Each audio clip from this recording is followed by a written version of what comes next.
بظاہر یہ ماریہ تقدیس کا ایک چھوٹا سا گھر ہے، لیکن اس گھر کی روشنی اب اس پسماندہ علاقے کے کئی دیگر گھروں تک پھیل گئی ہے۔ یوز کریں گے، ٹھیک ہے، and in the similar way yes المنائی community learning کے نام سے یہ مرکز کراچی کے پسماندہ علاقے بلدیہ ٹاؤن میں قائم ہے، جہاں ماریہ نوجوان لڑکیوں اور خواتین کو کمپیوٹر لٹریسی اور انگریزی سمیت بنیادی تعلیم فراہم کرتی ہیں۔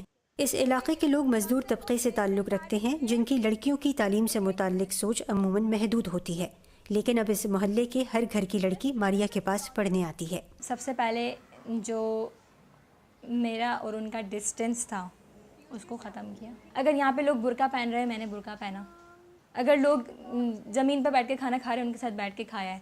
اگر جیسے کوئی ان کی دعا ہے، کوئی ایسی چیز ہے جس میں یہ مجھے انوائٹ کرتے ہیں بڑے دل سے آ کے، میں ضرور پہنچتی ہوں، کیونکہ جب تک میں سوشلائز نہیں ہوں گی، جب تک میں لوگوں کے ساتھ کمیونیکیٹ نہیں کروں گی، میں ان لوگوں کو وہ چیز نہیں سمجھا سکوں گی کہ جی میرا یہ مقصد ہے۔ میں یہاں کھڑی ہوں تو میں کیا بولوں گی؟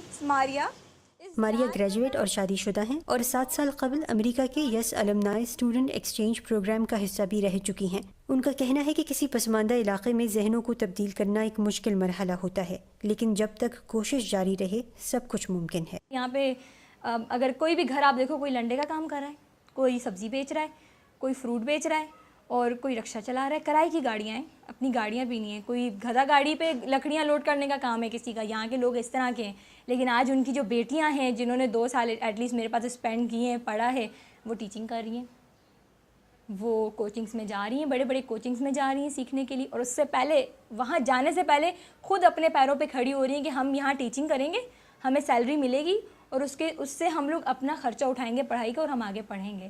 تو ایک یہ چیز ان کے اندر آئی کہ بیٹا اپنے لیے خود کھڑے ہو، اپنے باپ پہ یا اپنے بھائی پہ بوجھ نہیں بنو، اپنے لیے خود کھڑے ہو، آپ خود کر سکتے ہو سب کچھ۔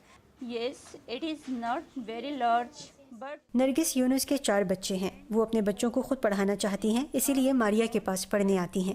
بچوں کی بھی کافی ہیلپ کرنی پڑتی ہے خود کو مجھے، تو اسی وجہ سے خود پہلے پڑھتی ہوں، خود سیکھ کے پھر بچوں کو پڑھاتی ہوں، سکھاتی ہوں۔ اپنے آپ انٹروڈیوس کرنے کے لیے کیا 2 سالوں سے قائم اس لرننگ سینٹر سے اب تک 300 خواتین فائدہ اٹھا چکی ہیں، جبکہ متعدد ابھی یہاں زیر تعلیم ہیں۔ ماریہ کہتی ہیں کہ پاکستانی معاشرے کو آگے بڑھانے کے لیے تعلیم کے ساتھ یہاں سے چھوٹے اور بڑے کام کے فرق کو ختم کرنے کی ضرورت ہے۔ تعلیم حاصل کرو، اس کے بعد ہر کوئی کمانے کے لیے نکلے، اور اس کا یہ مقصد نہیں ہے کہ آپ نے کمانا ہے تو آپ جو ہو کہ 17 گریڈ کے ہی افسر لگو گے کہیں پر، یا آپ نے جو ہے کوئی بہت ہی اچھی جاب کرنی۔ نو، اٹس ناٹ نیسیسری۔